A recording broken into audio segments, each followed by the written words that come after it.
Hello, this is Greg Allison with Green Greg's coming to you on 23 June 22. Time on deck is 17:46 hours Central Daylight Time. My friends, we are facing a food apocalypse.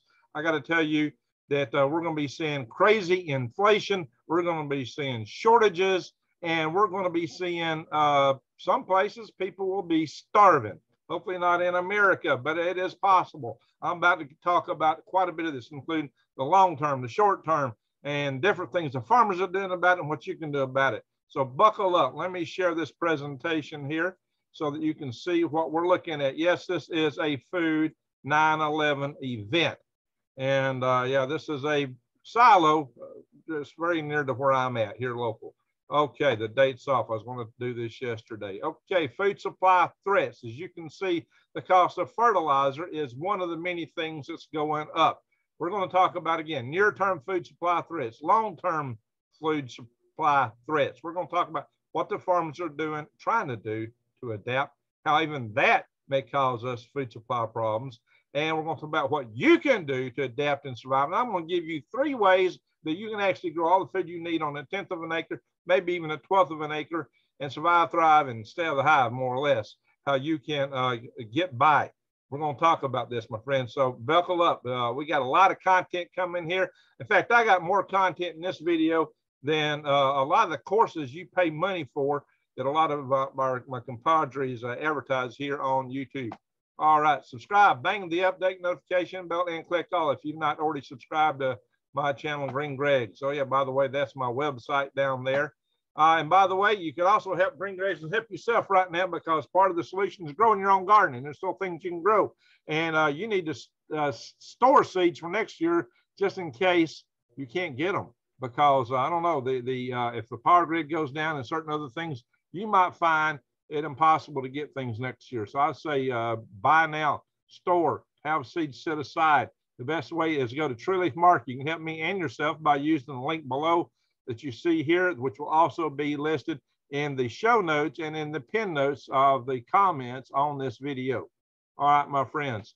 And Tree Leaf Market simply has some of the best stuff, wide selection. These are seeds that are non-GMO, and they are heirloom seeds. You can plant the seeds and get the same plants back again, unlike hybrid seeds and so many other plants. Again, wide selection, garden seeds, microgreen seeds, sprouting seeds, cover crops, all kind of stuff, my friends. They got a wide selection here. Now, let's get back at it.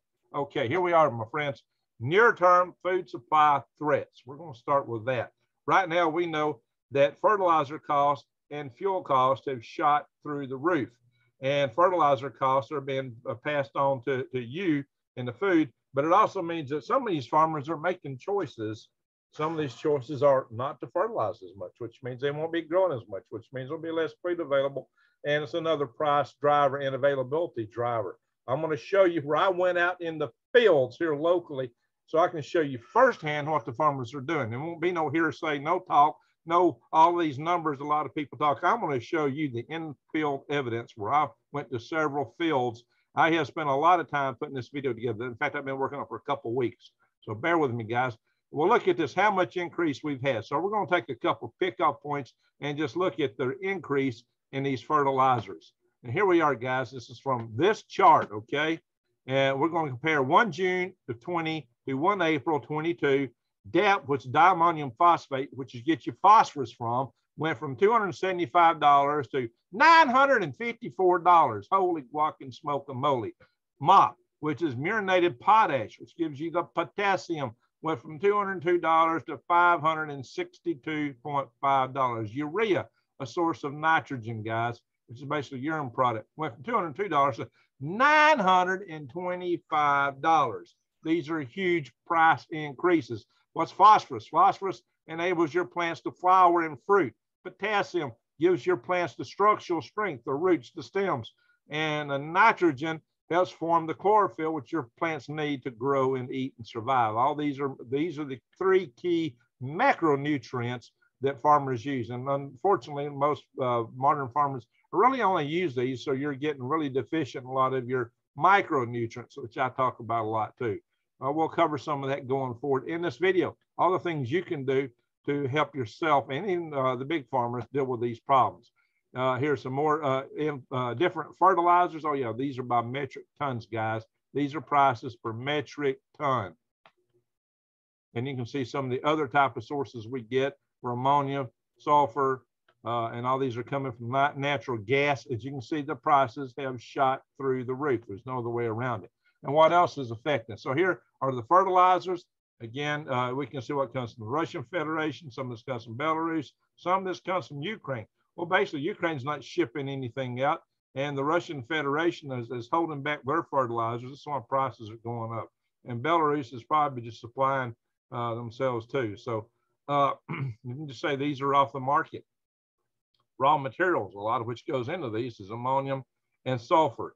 When we talk about grain products, you realize that Ukraine actually produces a fair fraction of the world's maize. What goes in the marketplace, the percent global, 20% produced in Ukraine almost. Russia and Ukraine together. When it comes to wheat, a lot of people have seen this number and know about it. Russia and the Ukraine together produce 30% of the world's wheat products. Now, most people thought probably Ukraine had a bigger piece of this, but when you look at the maize and the wheat together, Ukraine has a ginormous piece. Well, Ukraine is being blocked. Their harbors are blocked. They're under a war. Their farmers are out in the fields fighting Russians, and Russians are in the fields fighting Ukrainians, and they're not shipping to all the rest of us to feed our craniums. So this is a sad, bad situation that this stuff is essentially off market to the rest of the world. And what's more is it's going to be off the market probably for 2 or 3 years because this war is likely to go on. And the effects of the destruction of granaries and transportation systems and ports as a piece of this war, the ability to plant next year, a lot of this stuff is already highly compromised. The same way for the sources of fertilizers. So we can expect this is a near-term problem, but it may be near-term for a few years. If this war goes on or expands, maybe more. And here's kind of a leveling chart talking about percentage of overall price index for fertilizers. Guys, they've gone up about 300%. That is not inconsequential. Fuel cost is shot up too. Guys, you've probably heard me explain that the farmers have to cross their fields several times a year normally, and I say normally in a normal year, and this isn't one of those, so this is going to be different. I'll show you from my in-field photographs in a little bit that what they do is they take a crop and they till it under so that the stalks will break down and contribute to the nutrients for this next growing season. And then they also, by doing so and passing over with a disc harrow, aerate the soil to make it easier for the plant roots to penetrate. So they till it under, they disc it in, and then they come back and plant, and then they fertilize. And these are all different times the tractors are passing over the field. So this is 4 times. You know, they go back and put pesticides and different things down, herbicides. And so a tractor passes over the field many times before they actually harvest. Then they come back to harvest, and it's just shipped back in trucks, and it is put in silos. And the silos, they're using electricity to run fans that blow air through the grain to keep it dry. And then they apply pesticides even then to keep the rats from eating it up. So there's a lot of steps that's got fuel involved. They have to dry that grain out sometimes in advance. Sometimes the wheat is actually dried out before it's harvested with the application of Roundup, glyphosate. So yikes, yeah, that's no fun, right? But it makes it all mature or become available at the same time. They use it as a drying agent in the field and maybe even in the silos too. But it's also a petroleum derivative, and all this stuff costs time and money. This was a snapshot taken a couple of days ago. I think fuel costs have gone down a little bit a couple of days earlier. They were higher. So I've taken the snapshot twice. The original time I had the current average price of gasoline was $5. I'm not expecting to go down much more. It'll probably go back up. There's talk of a gas holiday just all for the elections, my friends, and then expect it to shoot right back up. Anyway, what we got here? We got regular, mid-grade, premium gas, diesel fuel, and E85, which is a mix. And this is what you can see here, guys. This is the averages over time.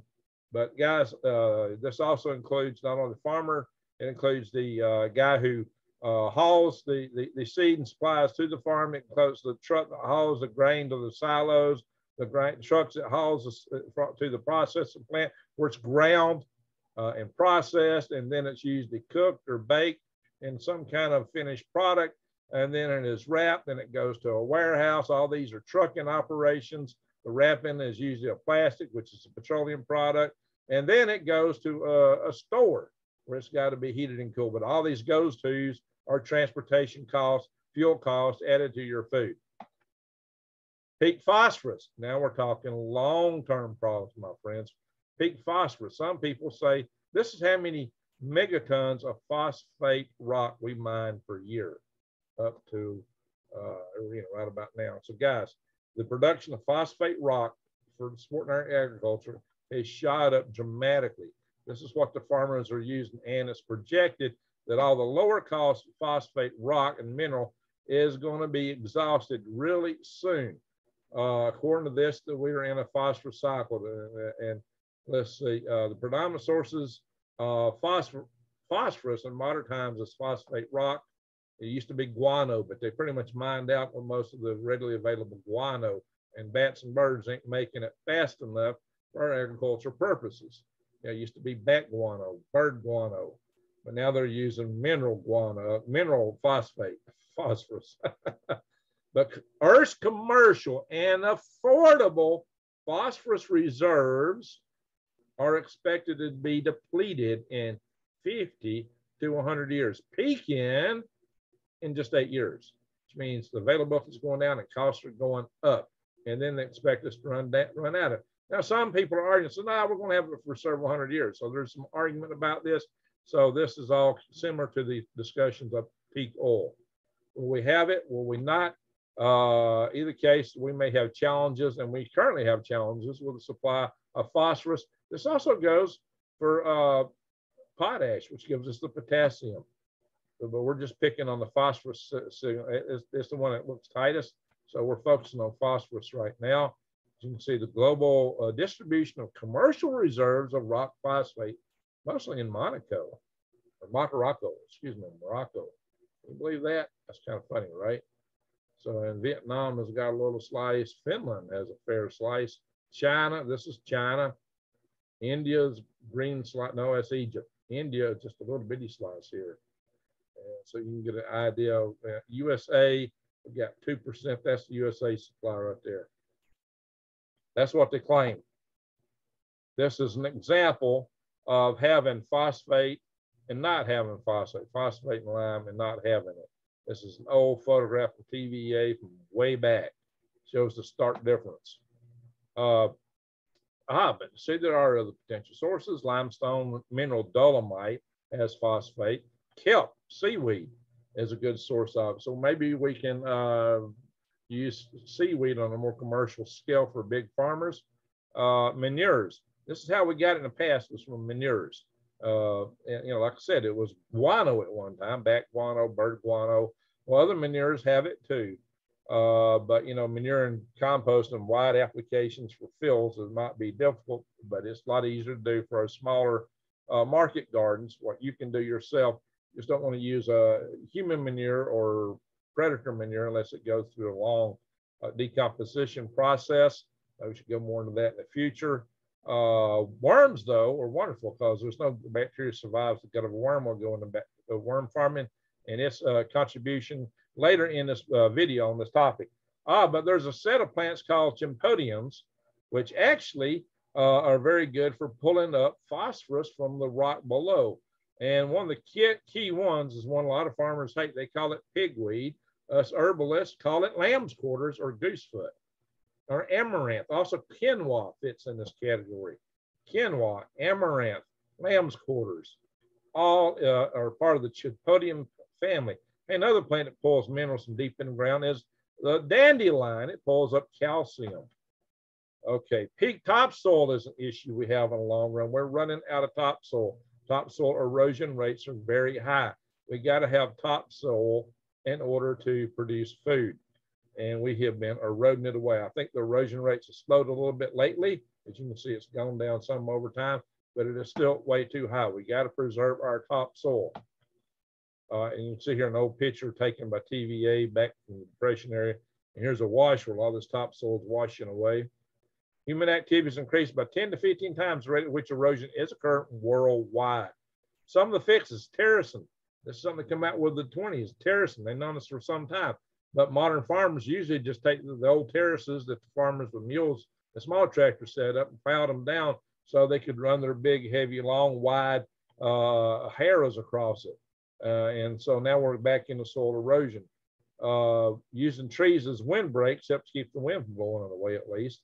That's a good thing to have in farms. And low-till agriculture, but low-till agriculture may require other things to make sure the soil is aerated. Another long-term problem, depleting aquifers. Potential solutions, though, is less row crops, which is the kind of stuff that we're doing today. Corn, cotton.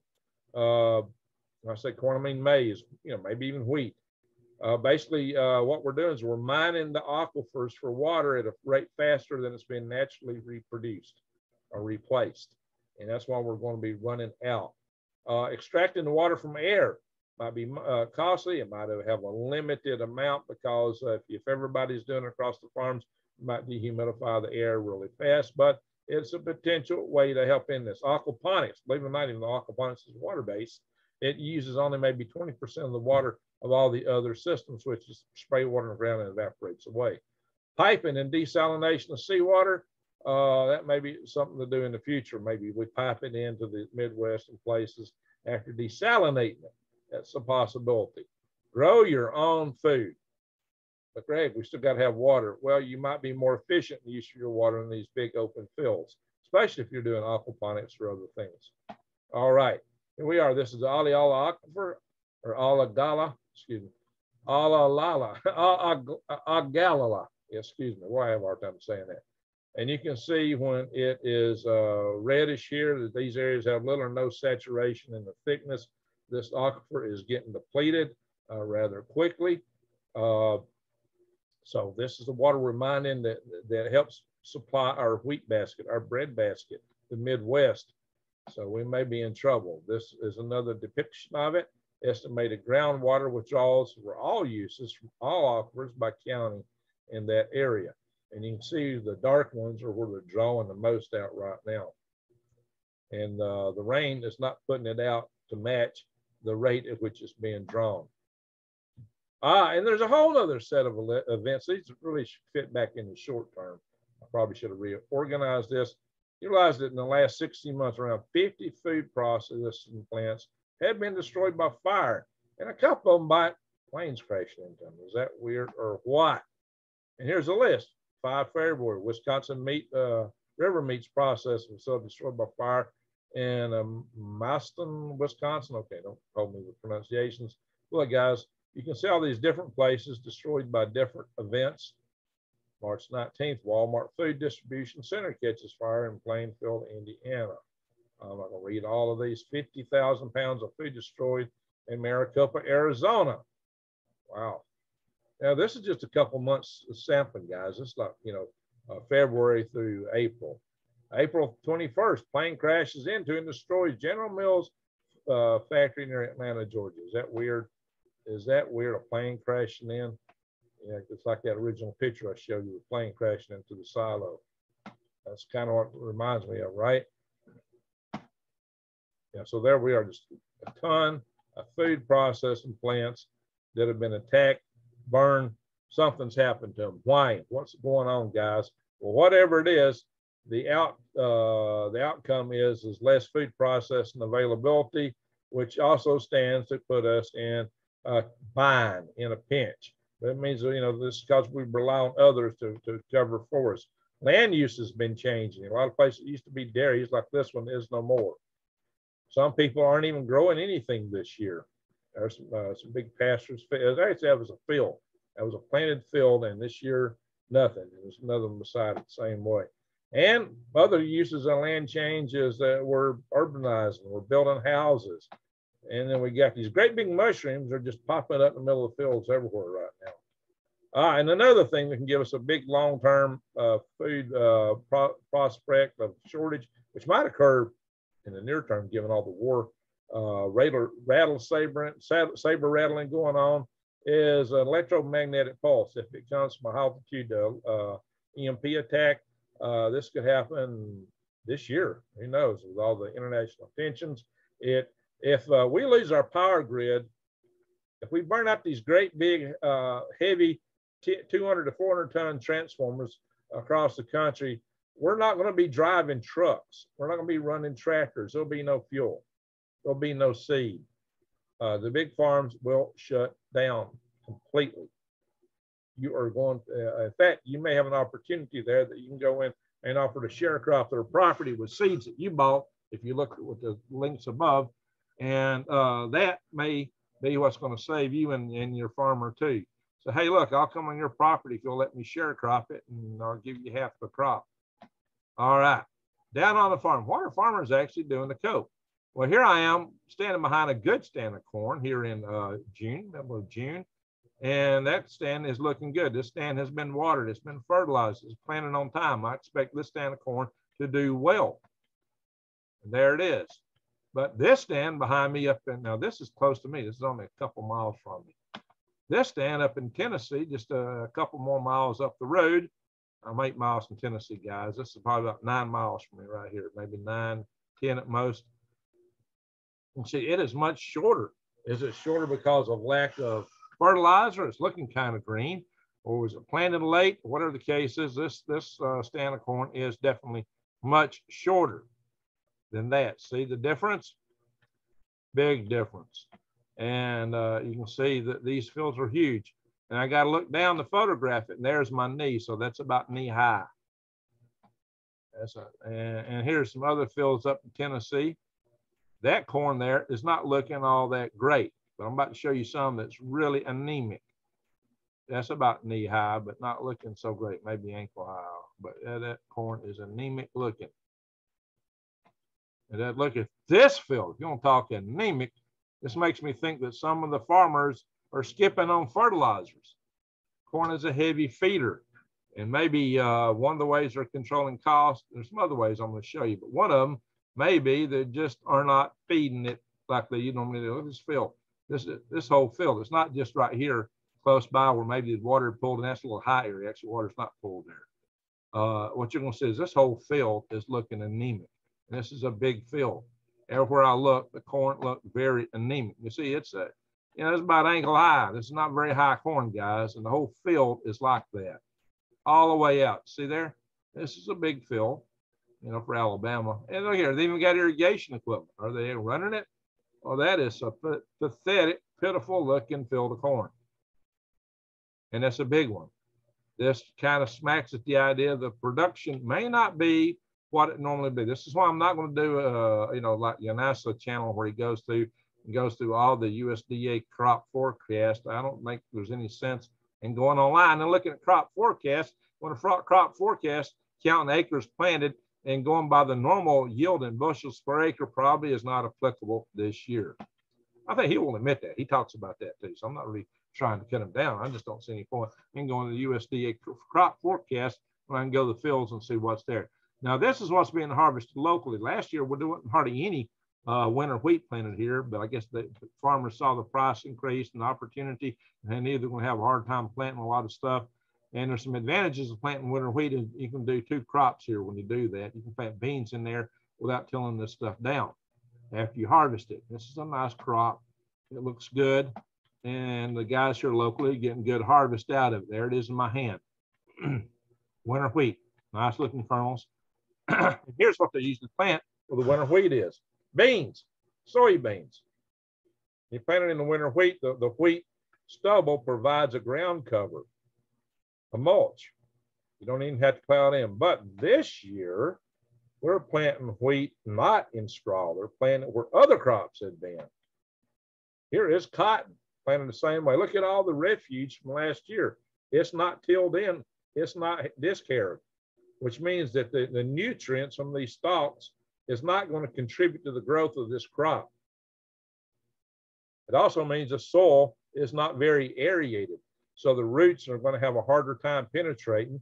The water may not get into the soil as well, and when it does, it may saturate the roots. So I do not expect this crop to do as well as it normally would. But the farmer has saved money on a couple passes of a tractor over the field. So he has saved some money in fuel by not running his tractor so much. So here's how the farmers are coping with it. They're running their tractors less. They're using less fertilizer. Maybe they're planting more beans, but only so many seeds are available. Those beans do fix nitrogen. So this is cotton, right in the middle of corn. They planted right in the middles where the corn had been last year. I don't think I've ever seen that in my life here. But they're doing it this year and doing it large scale. There it is, guys. Cotton planted in the middle of corn middles, literally. And here's beans again, planted in a cornfield, not in straw. In straw, it has a real advantage, but in the middle of the old corn refuge, not so much. Yeah, I expect this to be a crop that won't do as well. Now, I did take photographs last year and did a video about potential food shortage from the same spot that I'm taking these photographs at, and that is right here.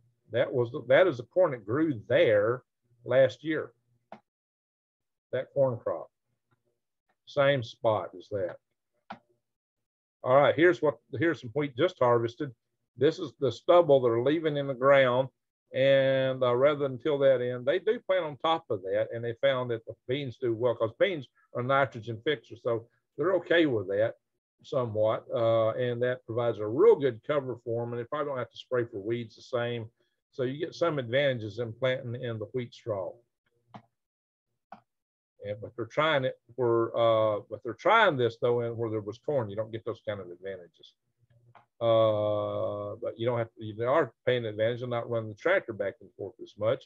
So they do miss a lot of wheat when they harvest it. This is wheat kernels left over. But what can you do to cope on your own, to grow your own? That's what you need to do. All right, here's what you need to know. Help you figure this stuff out. You normally need 2,000 calories a day. Really 1,800 for the average adult male, a little bit less for most other people. That's typically in the United States. In the old days, when people actually work in the farms, they might burn 4,000 to 5,000 calories a day because they worked so hard. They were working like an Olympian, basically training. Most Americans aren't used to that. Actually, in an office setting, you probably don't need but 1,700 calories a day.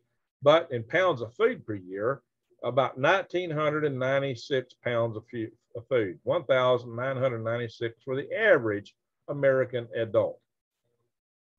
So that includes 31 pounds of cheese, and it talks about different things, fats, 85 pounds of fats and oils. We cook with this stuff, guys. We use fats and oils, and we actually need it. That's what our brain cells are formed from. So we'll be talking about that as we go forward. How do you get your fats and your oils? How do you get a fully balanced meal? Well, here's some of the greens. This is a garden spot where I grew a couple of years ago. Actually, I'm building my mushroom house right here. It's actually built. All right, here's my garden beds when I first set them in, my raised beds.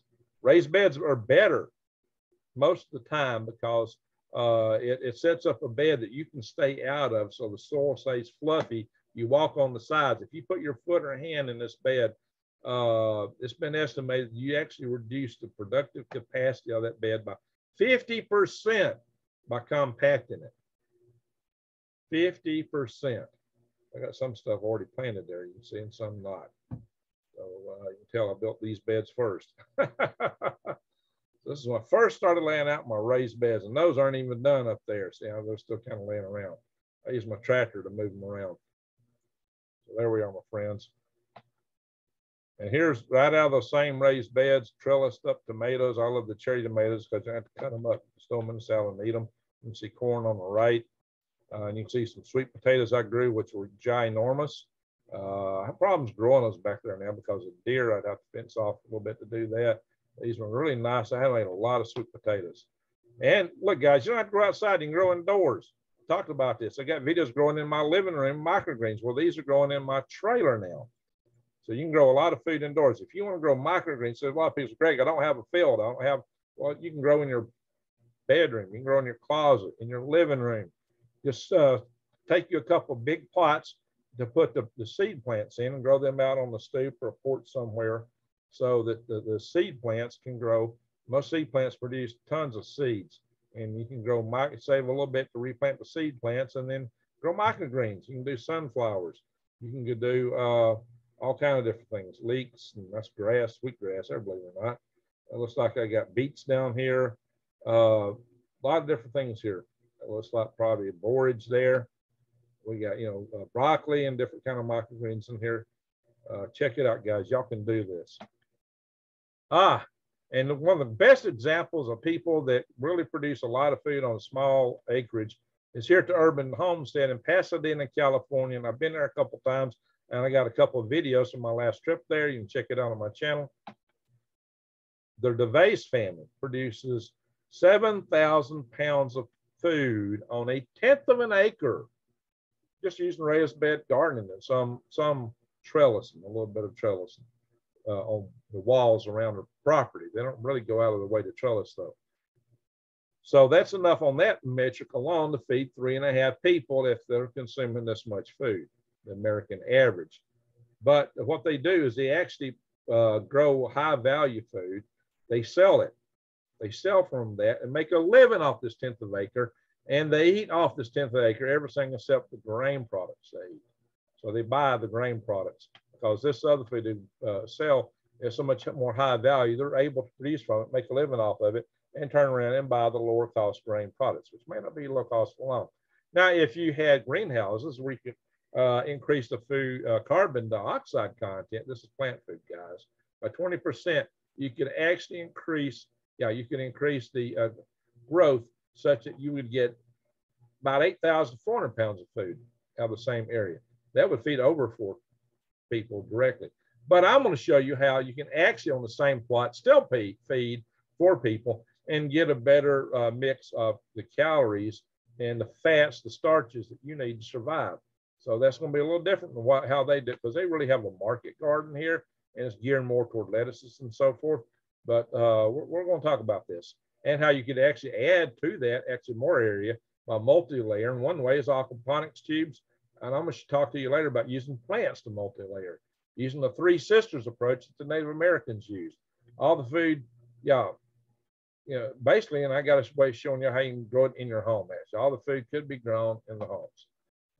Here's the aquaponics tubes. This is thin film, probably hydroponics in this case, but the aquaponics will look the same. You might have more narrow tubes to let more light pass to the crops below. Some crops don't need a lot of light, especially crops like lettuces. All right, feeding the people. Many ways to do this. I said I was going to cover about 3 ways to do it on 1/10 of an acre. And take their DeVace approach, using raised beds. You can do things they don't do, is you can use season extenders. They are, after all, in California. You can use row covers, low tunnels, high tunnels, and greenhouses. These are ways you can extend your season. Plants that you can plant crops that yield quickly. Plant crops where you can do 3 or more crops per year on a bed. That's what Curtis Stone talks about. And he grows this up in British Columbia, way up north. So it's not Pasadena, California, okay? And on 1/4 of an acre, he made $100,000 a year growing food, and plus he ate from it. Grow vertically, use trellises and walls. This is Sustainable Harvesters in Texas, just northwest of Houston. I took a picture myself back in probably 2017, late, or something like that, but before I started my own aquaponics greenhouse. Oh yeah, by the way, he's got swamp coolers down here. He pulls air through there and sprays humidity. Even though he's in Houston there where they got a lot of humidity, he's able to totally cool this stuff and grow year around. It grows lettuces and crops like it year around in this facility. You can do that too. All right, feeding the people. Maximize growth with a layer cropping. A food forest. Use many layers of foliage to capture the sun. Put in as many roots in the ground as possible. Feed heavy. Lots of compost, worm tea, worm castings, rock dust, bone meal, blood meal. I got to go more into that in the future. Essentially, we're going to talk about the 3 sisters approach, what the Indians use as corn, bean, and squash. We're going to talk about substituting the squash, because if you want stuff that lasts, you'd want to do the winter squash. The winter squash is more violent, might pull down your corn. unless you plant it later, it is more of a fall crop. So you might can do that. Might plant summer squash earlier on. Beans make nitrogen for the corn. The corn provides a natural trellis for the beans, and the squash, though, often tears down corn, although maybe zucchini wouldn't. But you can substitute squash with sweet potatoes, peanuts, lettuce, spinach. There's other stuff you can plant for ground cover to cover the soil and give you food. Feeding the people what you need proteins and fats. One of the best ways to get fats in nut trees, fats and proteins. Pecan tree yields 3 pounds per year is the increase in yield as a pecan tree grows. They usually start producing in 3 to 4 years, and they make significant production in 6 to 8 years. Really good production 9 or 10 years out. Maximum size is what they reach in about 60 years, and they'll cover about 60 feet when they do that. So they will cover pretty much 1/10 of an acre, maybe 1/12 of an acre. But at that time, they'll be producing 180 pounds of nuts per year, which gives you about 2,000 calories per pound. So they'll produce about a half a year of your calories out of one tree. And you don't have to tend it and plant it and all that stuff every year. You might give it a little zinc. They'll need some zinc to keep producing heavily in the nuts. Other than that, you're pretty good with your pecan trees. And you can grow lettuce under the trees. You can put container gardens on it, grow stuff. Until it matures, you can grow your garden around it. So this is a food forest concept. The cool thing is, like, you can produce a lot of what you need without having to go through all the work every year. It's permaculture, my friends. Feeding the people. Nut trees. The hazelnuts mature faster. Ultimately, greater than 500 days. Let's see. Well, there's more on that. Annuals for calories, no good fats coming out of annuals, though, not typically. Peanuts might be an exception. You can get peanut oil. You can get oils from sunflowers. But for the most part, the real fats come from things like nuts, real nuts. Peanut is not a real nut. Wheat. But now if you want to look at calories, wheat produced on 1/10 of an acre. This is figures for 1/10 of an acre.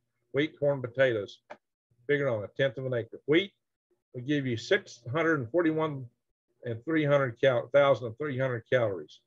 Divided by 2,000, it would be enough to last you 320 days. So 1/10 of an acre, you couldn't really feed just one person for a whole year. But corn, you could almost feed a couple people for a year with corn. You got over 1,210,000 calories. Potatoes are even better in terms of caloric production. 1,815,000 calories. That's on 1/10 of an acre, providing everything grows right. Divided by 2,000, which you really may not need 2,000. So you get almost 3 years there out of that, my friends. Definitely over 2 per person. So you can almost feed 3 people. But now, if you mix it up right, you could do better. Hang on. So here's a 9 square foot growing method. Now, I got this from my friend Jason Avers, who does Green Country Agroforestry channel. Check him out. I've interviewed him several times on my channel. He's often a mod. He's often in my chat rooms. You need to find him and look at his videos too. I highly recommend Jason Avers. He's an exceptionally smart individual. So what he talked about was laying out 9 square feet and how you could plant a corn plant 9 inches inboard from the edges in each of these outer squares and plant 2 or 3 bean plants around it. And right smack down in the middle for ground covering, it will spread, plant a sweet potato. And you could fit 848 of these into 1/10 of an acre. Now, you're going to have to give yourself a little allowance for walkways between every other one. Not between every one, but every other one, a foot or 2, depending on how much walkway you need.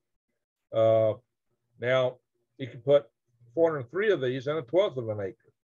So you can do your own math on this. So you plant corn, or you could do okra, 9 inches at each corner, plant 2 to 3 legumes around each plant, start the corn in the spring, as soon as you can get the seed in the ground. Then when it starts to get hot, put in the sweet potatoes and the beans. All right, then you got 3 layers. The corn's the highest layer, the beans is next, and sweet potato is your ground cover. So you got 3 layers of plants growing in your garden. So how much calories can you get from 9 square feet? Corn, 780 calories per plant. So you can get over 3,120 calories. Sweet potatoes at 5 pounds is about what you should be able to produce. Did you see my foot? I showed y'all. So you should get 1,740 calories. Beans, this is a low end estimate. You can probably do better with beans. 1,600 calories. So 9 square feet is capable of producing 6,460 calories. As long as you keep the deer out of the sweet potatoes and the gopher rats, and keep the raccoons out of your corn, this is what you can do. So what's this mean? You could actually outproduce this even, guys. And there are things you can grow after you grow this. So on 1/10 of an acre, this is just one season, guys. On 1/10 of an acre, with 9 square feet, you can grow 6,460 calories, which times 484 for 1/10 of an acre is over 3 million calories. Divided by 2,000, what you need a day. You got over 1,500 days of food available for a person. Divide that by 365, and that'll tell you how many people years are available. 4.28. You can definitely feed 4 people. And we did the calculations with Jason Avers. You can actually do it on 1/12 of an acre. Why 1/12 of an acre? Most city lots are 1/6 of an acre, and a house takes up about half of that. So you got about 1/12 of an acre left over on most city lots. The DeVase family had a backyard of 1/10 of an acre. But I'll show you how you could actually beat that here in a little bit. Total plot of 1/10 of an acre. So what you need is about 1,700 square feet per person. If you have that and use this bed technique on 1,700 square feet, you could feed a person per year, providing you're happy to eat sweet potatoes, corn, and beans all year. Hey, beat starving. You could swap with somebody else. You could trade. Plant okra instead of corn. There's other things to do. Plant peanuts instead of sweet potatoes as ground cover. Why the 3 sisters? Corn, winter squash, and beans and sweet potatoes. Well, you get the starch you need. You get the protein you need. And that's kind of hard to get from wild edibles, proteins and starches. You can store this stuff all year. Corn, squash, potatoes, especially sweet potatoes, they store. You don't have to throw them away. No refrigeration, no canning. These are the perfect prepper foods. No canning, no refrigeration. Bada bing, bada bang, you're ready to go. Oh yeah, nuts also fit in that category. There you go, guys. This is the way to go, the way to grow, to have food that you can feed yourselves, and you ain't gonna have to worry about all the storage techniques. See what I'm telling you here, guys? How do you beat that? Well, look here, guys. In North America, we have something like 47 million acres of lawns that are going to waste. Now, there's some big lawns here, guys. And what do people do? They hire people to come in with trucks and mowers to mow these lawns. There's 2 trucks there that brought in mowers. Here's a guy mowing right here. That's a mower. So they're spending a lot of money to maintain these lawns, but they're doing nothing for you. You realize that if you put and converted all North America's lawns into DeVase family plots and farmed them, you could feed over 2 billion people everything they need. 2 billion people. You could support way more people than we have here in North America by just eating off. Forget the fields, forget the farms, but the farms can totally disappear just from the lawns alone.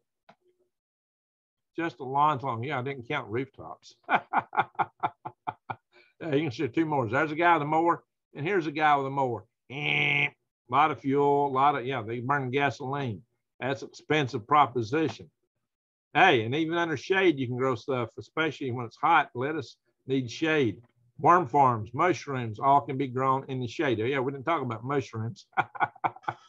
Mushrooms, you can grow them inside your house. You can go to different places. You got to be careful with the spores. Or you can get smart and just turn your yard into a pasture and grow goats, hey, or cattle. That's a better move right there. And I say, that's somebody smart. I take those guys as being smarter than these guys. These guys are paying to keep the lawn mowed. These guys have automatic lawnmowers and refertilizers. And look, it looks nice in there. And they can get meat and milk to boot. Now let's talk about some of the other things you can do to fertilize and feed your own garden. And we did talk about the Chimpodians earlier. What did I tell you earlier? What they used was compost, manure products to get the phosphates and a lot of stuff you needed, right? This is worm casting, screened in a barrel, ready to go to customers. There it is in the bed. That's almost pure worm castings right there. Those worms will work that stuff through. When you screen it, it looks like that. Worm poop.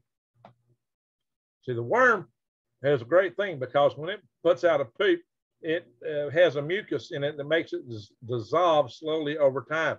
You cannot burn a plant. You can plant any plant in the world right in that, and it's not going to burn up. It's going to have all the nutrient it needs. It's going to grow like crazy in worm castings. And the worm also, no bacteria, no known human pathogen can survive in the gut of a worm. And worms will completely turn over everything in a worm bed after a couple months, turn it all into pure castings. So the cool thing is worm castings contain a lot of essential minerals, nitrates, potassium, magnesium, calcium, phosphorus, all these essential nutrients that your garden and plants need. I'm telling you, plants grow like crazy in worm castings. They're 100% organic fertilizer. They can increase plants' yield, protect plants from diseases, because diseases and insects don't attack healthy plants, and help your soil retain this moisture, especially when it's nice and fluffy like that. So guys, and here we are. This is the worms. They're beautiful creatures, believe it or not. And that's a whole pound of them. This is worm tea. And this is brewing worm tea to increase the bacteria in it, to make it even more bacterial probiotic than the worm castings or any active compost. A thimbleful of this has 100,000 different species of beneficial bacteria. They can do a wide range of things to help your plants. You know, you don't see a big bird flying over Mother Nature fertilizing the trees, because it's all taken care of in the soil itself through the beneficial bacteria and mycelium networks within the soil. This is what worm tea helps replace. If sprayed on a plant's leaves through the foliar application, it will soak up the nutrients that's in the worm tea directly, and it will fight molds, mildews, a lot of your soft-bodied bugs. It will actually kill some of them and deter insects from biting your plants. A lot of your worms, you might add a little BT bacteria in it to give it a little extra zip against those worms. I've been known to do that. And if you put it in the soil, the beneficial bacteria in worm tea will actually help break down the nutrients that's already in the soil to make it more readily available to your plant roots. My friends, worm tea, worm castings, you can't beat it. Bing. Except, look at this. I've got a concept for home you can make a living out of, live out of, and grow all your food in. And it's based on what I call the derivation. This whole home occupies 1/10 of an acre. And you live in it. So you're actually growing on your roof. The DeVase family actually have a 1/5 of an acre lot, but they got a home and they got a garage and a driveway going down it. So this home utilizes 100% of the space for growing, and then some. That's why I've added aquaponics tubes to it. So you can grow all the food, and you can sell from it too. You see the tubes in here? That's aquaponics tubes going on the ground, growing up there too. It's got a mix. You don't. This will have a lot of thermal mass in it, so you're not going to need to heat and cool the same way you do in regular homes. I've got whole presentations where I talk about here's the living quarters, and you can grow on top of the living quarters. What kind of greenhouse you might or might not have on it, all depends on your climate and other things. See, this is the living quarters right here. There's a couple of people out standing in their fields. So check it out. And finally, yeah, I got presentations on this. I also show these on Mars and in Venus. Yeah, this is really, truly a universal habitat concept. If you're in the South, yeah, I got ways to control the cooling, heating, everything, guys. And here's some aquaponics tubes. Look at that. See that? And we're growing in the soil. And we got some photovoltaics on the wall. But also know your wild edibles. That's wild plums, by the way. Such as, and I've done some videos on this. This is a good wild edible. It is the wild carrot, Queen Anne's lace. But it's got a cousin, a sister plant that's almost identical to it that will kill you, called hemlock. I got a couple of videos that tells you how to tell the difference between hemlock and Queen Anne's lace.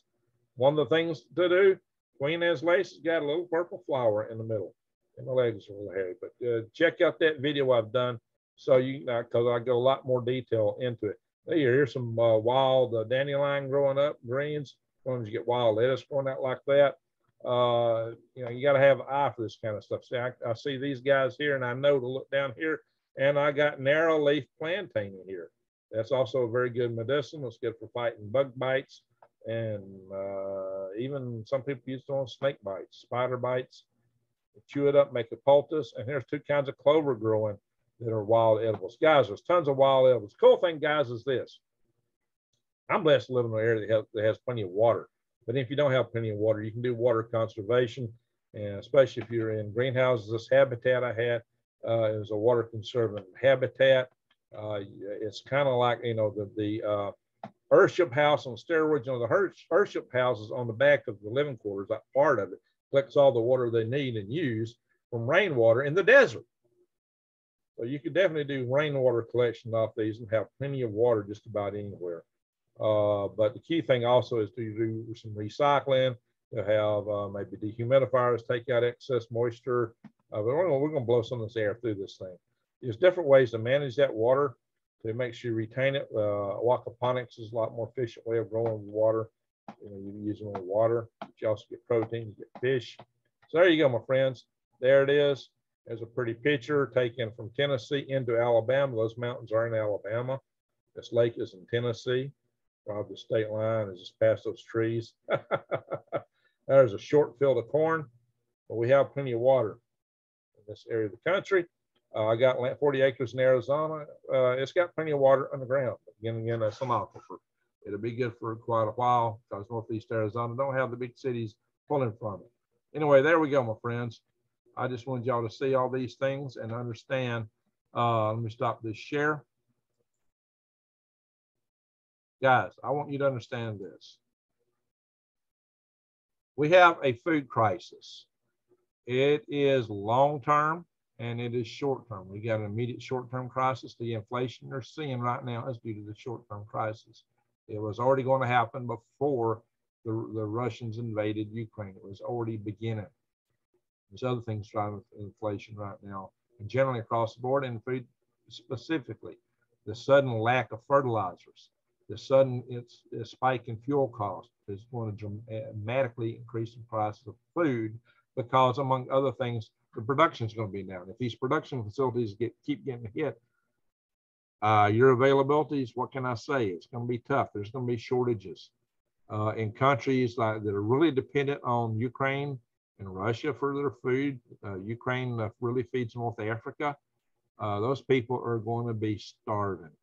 There's going to be mass starvation this coming winter, in the winter after. We may see here in the United States, if our power grid goes down, there will be starvation right here, mass starvation right here in America if we lose our power grid. It could happen naturally in the sun.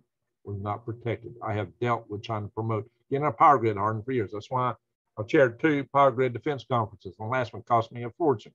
But guys, this is important. We've got to get things done. But in the meantime, protect yourself, cover yourself, grow your own food, grow as much as you can.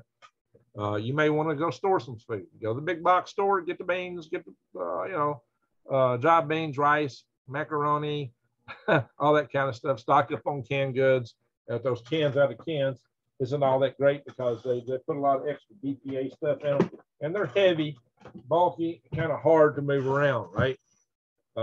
Because we may be in a war, I do recommend you have long-term food storage, stuff that lasts a long time, and stuff that's easy to transport, bug out with, or bury. If you have a farm and you can can stuff in glass jars, do it. Do as much as you can, store as much food as you can. The farms I used to grow up on used to keep 7 years of canned, a lot of them did, goods. They thought that's what they should aim for. A lot of them did do that. They have plenty of food should times get hard by doing so. That's a very good thing to do. Grow more than what it takes to feed yourself if you can. Then you got something to sell too. But in the meantime, because of the stress we're in, what you might be able to do. I do say go to prepwithgregs.com. You can get food to last 25 years, breakfast, lunch, and dinner. A deal that'll make you a winner. This is lightweight. There's 2 weeks supply of food here for one person, and it's lightweight. See how you can throw that around? But you can, but you have to rehydrate it with water, but it reconstitutes into regular food, not mush, cool stuff. So that is going to be important to have. Bury that stuff. Take the pouches out, put in your backpack, go hiking. Good, easy to bug out with. So those are important things to have. Okay, my friends, I've covered it. What do? I've told you the long-term and short-term issues. We have both, and it's not going to get any better. There may be climate issues. There's concerns about grand solar minimum. There's concerns about what will happen. We don't know what would happen if we get a magnetic pole flip. And some are saying we're not really due for that now. Others say it's coming. So there's not a lot of agreement on that. Are we, you know, whatever the way the climate may blow, we are looking at real potential food issues. It's built in the system now. The food system, the supply chains are collapsing around the world. It's going to cause a huge problem. It'll cause a problem for the mechanism, the machinery, all the stuff that you need to process the food, for the bulk supplies that keep those kind of things running. I did a video years ago talking about why we were so vulnerable today in our society. Why no one person even knows how to make a number 2 pencil. You need to check that out.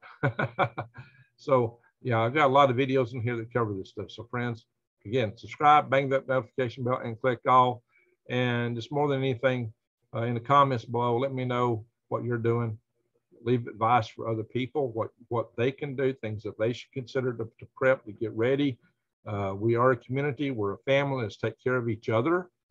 And I wasn't trying to pick on Curtis Stone earlier. You know, hey, I like the guy. You know, and all these other channels. I like them. They're doing good stuff. And I've actually interviewed him. I don't think I did pick on him in this video. I didn't think about it, but yeah, there are people out there with courses. I'm telling you what, I just gave you more information than some of these courses you pay for. But I told you about the nutrients, the macronutrients. How do you get the macronutrients? Well, you can get them from the tree, the stuff like if you plant nuts, the trees pull that up. A lot of deep, there's a lot of plants with deep tap roots that pull stuff up. Again, the chimpodiums, the dandelions, trees, please. And furthermore, if you use compost, and I now use I use wood chips in my worm beds. So I have to compost it longer, but if you use wood chips, you get those micronutrients automatically because those trees are pulling that out of the soil. Otherwise, use rock dust. Actually, a dolomite limestone has a lot of other rock minerals in it. So does, and I use that in my worm beds to keep things neutral, to keep the insects down. And that went in the garden bed too. And azomite is a good rock mineral to use. So there's many rock minerals you can use. You might want to store some of that stuff up, but just using trees and tree roots. And hey, you know, if you got that big nut tree and it's putting all them leaves down, that leaf litter is going to be great. So there you go, guys, my friends. There's your way that you can survive, thrive, and stay out of the hive because you're independent. So you're not going to need to hide. All right, my friends. So that's the most I can say right now, but please share this video. Make good comments below to help your fellow prepper, the fellow gardener, fellow farmer. This should be of use to the farmers, the gardeners, and preppers, okay? Anyone who wants to survive, thrive, and stay out of the house, which is the proposition of this channel. And do check out freedomrestorationfoundation.org and greengregs.com. And I'll be back here soon. So anyway, with that, I'm going to say thank you very much for watching. Take care, and Greg out.